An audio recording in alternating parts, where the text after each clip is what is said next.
What is going on, guys? So, will my ex forget about me during the no contact period? I do not want this video to be too long, so let's get right into it.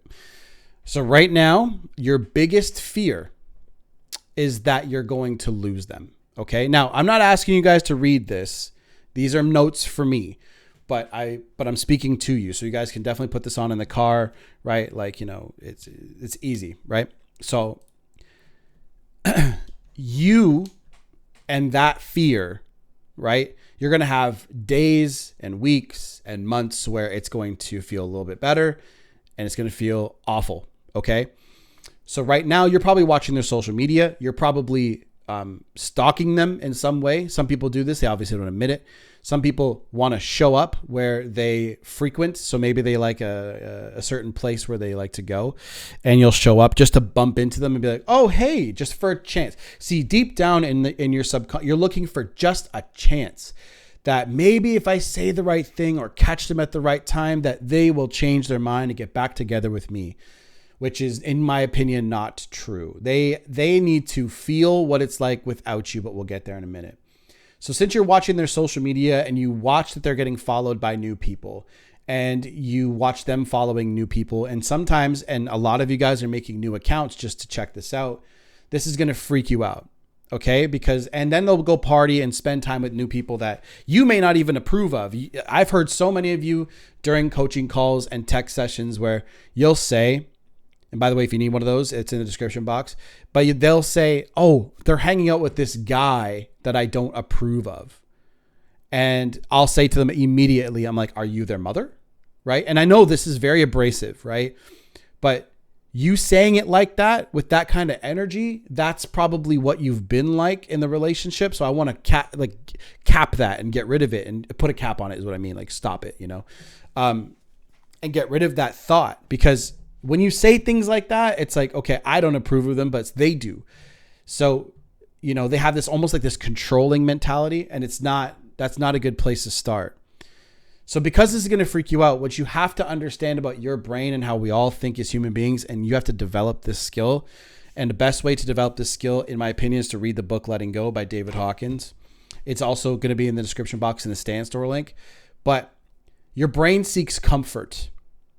And you're going to try to get rid of the pain. And you believe that your ex and getting back together is going to relieve that pain. And the truth is, deep down inside that there are issues your relationship has. Maybe you guys argue too much. Maybe you guys have differing opinions and values. But the point is your ex is not going to take that pain away. The pain actually is going to be soothed by you. So but because of this and the way your brain is, in doing so, you believe that getting your ex back is going to take the pain away. But they've been thinking about the breakup for a long time.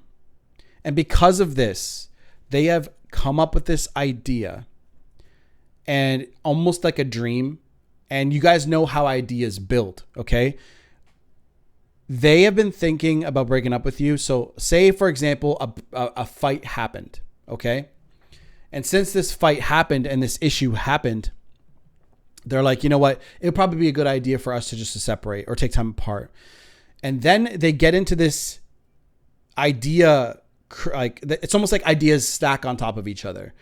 And then you guys will have a fight, and that creates, oh my God. So it would be really good to break up, because I would feel a lot better and wouldn't have to worry about him or her being around when I want to go do my thing, right? Again, these things just continue to build on each other. And then because they're creating more and more distance, because they're falling more and more in love with this idea that being apart from you is awesome, and again, creating the grass is greener mentality, that idea just builds and builds and builds and builds. And then they become emotional about it. So again, a fight or an emotional event will happen, which will create that emotion that feeds that idea. I hope that makes sense. And then they start dreaming what life is going to be like without you, wondering if they can go do the things that they couldn't do. Sometimes they even create ideas in their head that they could not do certain things with you, and that being away from you will give them the opportunity to go do these things, which is, in my opinion, obviously crap. But now it's because they're giving this idea more and more love. Now they're villainizing you, and you're becoming the bad guy. And this is why it's really hard for dumpies, because they don't know, and they feel like it's coming on out of nowhere. So you're fighting a very difficult battle because they've been thinking about this for so long. So here's the solution. Okay. After a couple of months, so this idea needs to die. Okay. So the idea that being without you sucks. Sorry, the idea of being without you is good. That as an idea needs to die. So what needs to happen, and this is the hardest part for dumpies, is you guys need to let them be. Again, letting go. The book will really help you. You need to let them go to let them discover this. Let them discover that life kind of sucks without you. And again, this depends on how good your relationship was. And then there may have been just a couple of months of really bad times. So if they go out into the world and start hanging out with people and they realize their life is kind of going down the drain, this is hard for you too as a dumpy because you really care about them, right? But this is what kills that idea. When they go and hang out, this happens a lot, by the way, with people who go on dating apps after their long relationship has just ended. And that's why I see some of my coaching students that I have on a long-term plan, the self-improvement plan, where I teach them how to make money, and I teach them a lot more about like how to maintain relationships better. What we see often, sometimes 6 to 8 to 12 months will go by, and we'll see the ex come back around because they've realized they jumped on dating apps, and dating apps are pretty trash to be honest with you. And they realize that it kind of sucks being alone and not having access to awesome people like you thought there would be, right? And sometimes but your ex has to go through this. They have to go through this. And then they'll come back around to you. And here's what I've noticed, just to be honest with you. I'm giving you straight facts and data from my years of doing this, is you're not always going to want them back at that time. There will be a part of you that's going to go say, you know what? You broke up with me. You broke my heart. You hurt me. You know what? I'm just going to be on my own because actually I feel better now. And again, a lot of my students get to that point too that are in the long-term program. They'll go, hey, you know what, Kyle, you know what? I love her, but she hurt me and she didn't want to work on it.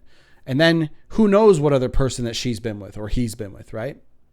So that is where I want you guys to get to. I need you guys to understand this stuff because this is the stuff that happens almost all the time. Again, they create that idea that being apart from you is a good idea. So this book right here, Letting Go by David Hawkins, is white and yellow. Just Amazon it. Again, it's in my bio in the Stan Store link if you want to support me, but I don't care about the affiliate link. You can just search it. It's up to you. But if you guys need help, make sure you reach out to me and you let me know about your situation, okay? And so we can get you on a plan. But because a lot of you guys are still in contact with your ex, or you realize that there might have been an opening and you screwed it up, so I can be here to help you. But after a couple of months goes by, usually it's around 6 to 8 weeks, sometimes 12 weeks. That's when you can start to assume that they have processed this idea a little bit better. But sometimes, guys, they like being single for a while longer. So again, I've seen people come back after 8 months to 10 months to a year. It depends. So again, comment down below if you guys have any questions. And what I want to do going forward, I kind of want to answer a few questions on the channel, but I'm not going to do that this video. I'll do it in the next one. So any questions you guys put in the comment section, as long as it's relatively short, I'll answer it. But that's the issue about this is a lot of you guys, have really intricate, issues. So again, that's what coaching is for. Done.